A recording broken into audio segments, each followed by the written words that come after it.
ನಮಸ್ಕಾರ ಎಲ್ಲರಿಗೂ. ಇವತ್ತು ನಾನು ಬ್ರಾಹ್ಮಿಲಾ ಮದನ್ ಮೇಡಮ್ ನ ಮೀಟ್ ಮಾಡಿದ್ದೀನಿ. ಸೊ ನಾನು ಒಡ್ಡಾರಾಧನೆ ಬಗ್ಗೆ ಕೆಲವೊಂದಿಷ್ಟು ಮೇಡಮ್ ನ ಕ್ವಶನ್ ಗಳನ್ನ ಕೇಳಬೇಕು, ಅದ್ರ ಬಗ್ಗೆ ಇನ್ಫಾರ್ಮೇಶನ್ ನಾನು ಕಲೆಕ್ಟ್ ಮಾಡಬೇಕು. ಮೇಡಮ್, ಒಡ್ಡಾರಾಧನೆ ಬಗ್ಗೆ, ಗ್ರಂಥದ ಬಗ್ಗೆ ನೀವೇನಾದ್ರೂ ಅದ್ರ ಬಗ್ಗೆ ಸ್ವಲ್ಪ ಮಾಹಿತಿ ಕೊಡೋದಾದ್ರೆ? ಇವರು ಬಿಂದು ಮಂಜುನಾಥ್ ಅಂತ ನಮ್ಮ ಗುಬಾಚಿ ಅಪೇರಲ್ ನಲ್ಲಿ ಕೆಲಸ ಮಾಡ್ತಾ ಇದ್ದಾರೆ. ತುಂಬಾ ಜಾಣೆ ಹಾಗೂ ನನ್ನೆಲ್ಲ ವಿಡಿಯೋಗಳಿಗೂ ಸಹಾಯಕಳಾಗಿದ್ದಾಳೆ ಅಂತ ತಿಳಿಸಕ್ಕೆ ಇಷ್ಟಪಡ್ತೇನೆ. ಈಗ ಒಡ್ಡಾರಾಧನೆ ಬಗ್ಗೆ ಹೇಳಬೇಕು ಅಂದ್ರೆ ಇದು ಪ್ರಾಚೀನವಾದಂತಹ ಪ್ರಥಮ ಗದ್ಯ ಗ್ರಂಥ. 920ನೇ ಕಾಲ ಅಂತ ಹೇಳಲಾಗಿದೆ. ಅಂದ್ರೆ ಪಂಪನ ಸಮಕಾಲೀನರ ಆ ವಯದಲ್ಲಿ ಬರೆದಂತಹ ಕೃತಿ, ಅಂದ್ರೆ 8-9ನೇ ಶತಮಾನದ್ದು. ಒಡ್ಡಾರಾಧನೆಯಲ್ಲಿ 19 ಕಥೆಗಳ ಕಥಾಗುಚ್ಛ ಅಂತ ಹೇಳ್ತೀವಿ, ಕಥಾಕೋಶ ಅಂತ ಸಹ ಹೇಳ್ತಾರೆ. ಒಡ್ಡಾರಾಧನೆ ಅಂದ್ರೆ ವೃದ್ಧರ ಆರಾಧನೆ, ಬೃಹತ್ ಆರಾಧನೆ ಅನ್ನುವಂತಹ ಇದು ಸಮಂಜಸನ ಕೊಡ್ತಾ ಇದ್ದಾರೆ. ಜೊತೆಗೆ ನಮ್ಮ ಜೈನ ಧರ್ಮದ 24ನೇ ತೀರ್ಥಂಕರಾದಂತಹ ವರ್ಧಮಾನರ ಹೆಸರು ಸಹ ಇಲ್ಲಿ ಸೂಚ್ಯವಾಗಿದೆ ಅನ್ನೋದು ನಮ್ಮ ಕಲ್ಪನೆ ಅಥವಾ ಪ್ರತಿಕಲ್ಪನೆ ಆಗಿರ್ಬೋದು. ಒಟ್ಟಿನಲ್ಲಿ ಒಳ್ಳೆಯದನ್ನ ನಾವು ಅಂದ್ಕೊಳ್ಳೋದ್ರಲ್ಲಿ ತಪ್ಪೇನಿಲ್ಲ ಅಂತ ನನಗೆ ಅನ್ಸುತ್ತೆ. ಒಡ್ಡಾರಾಧನೆ ಗ್ರಂಥವನ್ನು ಬರೆದ ಕವಿ ಬಗ್ಗೆ ಏನಾದ್ರೂ ಹೇಳಲಿದ್ರೆ ಮೇಡಮ್?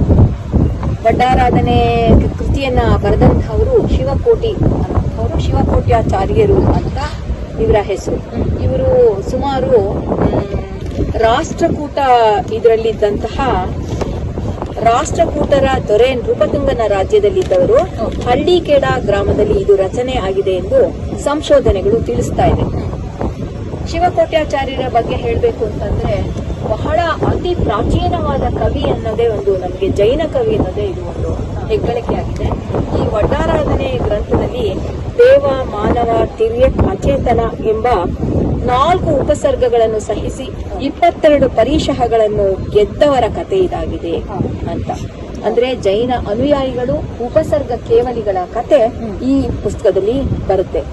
ಇದು ಸುಮಾರು 2000 ಶ್ಲೋಕಗಳಿವೆ, ಸಂಸ್ಕೃತ ಗಾಹೆಗಳಿವೆ ಅಂತ ಅನೇಕ ಊಹಾಪೋಹಗಳಿದ್ದರೂ ಸಹ ಈ ವಿಷಯಗಳು ಸಾಬೀತಾಗಿದೆ ಅಂತ ತಿಳಿಸಕ್ಕೆ ಇಷ್ಟಪಡ್ತೇನೆ. ಮ್ಯಾಮ್, ಇವಾಗ ಈ ಕೃತಿ ಬಗ್ಗೆ ವಿಶೇಷತೆ ಏನು ಅಂತ ತಿಳಿಸ್ಕೊಡ್ಬೋದಾ?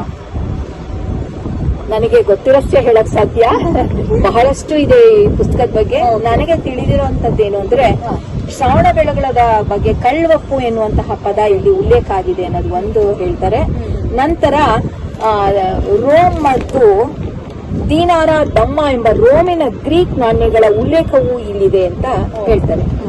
ನಂತರ ಈ 19 ಕಥೆಗಳ ಪ್ರಾರಂಭದಲ್ಲಿಯೂ ಸಹ ಈ ಜಂಬೂ ದ್ವೀಪದ ಭರತ ಕ್ಷೇತ್ರದೋಳ್ ಎಂಬ ಪ್ರಾಕೃತ ಗಾಹೆಯೊಂದಿಗೆ ಇದು ಪ್ರಾರಂಭವಾಗುತ್ತೆ.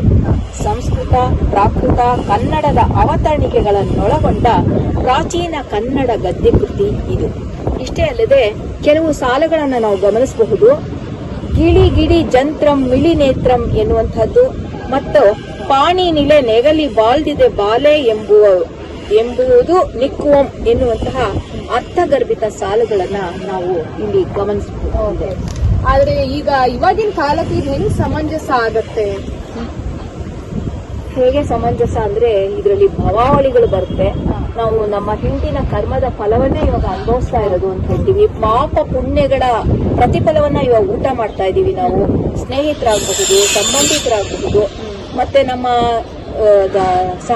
ಸಹವರ್ತಿಗಳು ಆಗಿರಬಹುದು. ಇದೆಲ್ಲನೂ ಸಹ ಹಿಂದಿನ ಜನ್ಮದ ಸ್ನೇಹ ಅಥವಾ ದ್ವೇಷದಿಂದನೇ ಆಗಿರೋದು ಅಂತ.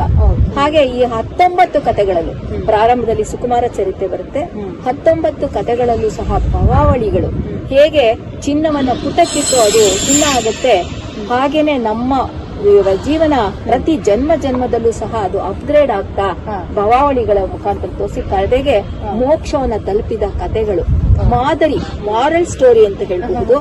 ಇದು ಕೇವಲ ಜೈನರಿಗೆ ಮಾತ್ರ ಅಲ್ಲ, ಜೈನೇತರರು ಸಹ ಇದನ್ನ ಓದ್ತಾರೆ. ಅನೇಕ ಪರೀಕ್ಷೆಗಳು ಮತ್ತೆ ಈ KS ಇಂತಹ ಎಕ್ಸಾಮ್ಗಳಲ್ಲೂ ಸಹ ಈ ಪುಸ್ತಕದ ಬಗ್ಗೆ, ಈ ಗ್ರಂಥದ ಬಗ್ಗೆ ಪ್ರಶ್ನೆಗಳು ಬರ್ತಾ ಇರುತ್ತೆ. ಹೀಗೆ ನಾವು ಆಧ್ಯಾತ್ಮಿಕವಾಗಿ ಸ್ಪಿರಿಚುಯಾಲಿಟಿಯಿಂದ ನಾವು ಯೋಚನೆ ಮಾಡಿದಾಗ ಒಡ್ಡಾರಾಧನೆಯಲ್ಲಿ ಬರುವಂತಹ ಕಥೆಗಳೆಲ್ಲನೂ ಸಹ ಭವಾವಳಿಗಳನ್ನ ನೋಡ್ತಾ ಇದ್ರೆ ನಮ್ಮ ಜೀವನದಲ್ಲೂ ನಾವು ಮಾರ್ಪಾಡುಗಳನ್ನ ಮಾಡ್ಕೋಬಹುದು ಅಂತ ಅನ್ಸುತ್ತೆ.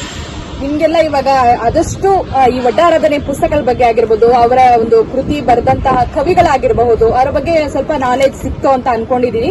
ಮೇಡಮ್ ಹೃದಯಪೂರ್ವಕವಾದ ಧನ್ಯವಾದಗಳು ಈ ಒಂದು ಮಾಹಿತಿಗಳನ್ನ ನಮ್ಮ ಪ್ರೇಕ್ಷಕರಿಗೆ ತಿಳಿಸ್ಕೊಟ್ಟಿದ್ದಕ್ಕೆ. ನಾನು ಸಂಗ್ರಹಿಸಿದ ಕೆಲವು ಮಾಹಿತಿಗಳನ್ನ ತಮಗೆ ತಿಳಿಸ್ಕೊಡುವಂತಹ ಅವಕಾಶ ಇದು. ನನ್ನ ಬ್ರಾಹ್ಮಿಲಾ ಮದನ್ ಎನ್ನುವಂತಹ ಯೂಟ್ಯೂಬ್ ಲಿಂಕ್ ಅನ್ನ ತಾವು ಸಬ್ಸ್ಕ್ರೈಬ್ ಮಾಡಿ, ಲೈಕ್ ಮಾಡಿ ಅಂತ ವಿನಂತಿಸ್ಕೊಳ್ತೇನೆ. ಹಾಗೆ ಬಿಂದುಗೂ ಸಹ ಧನ್ಯವಾದಗಳನ್ನ ಅರ್ಪಿಸ್ತೇನೆ. Thank you madam. ಜೈ ಜಿನೇಂದ್ರ.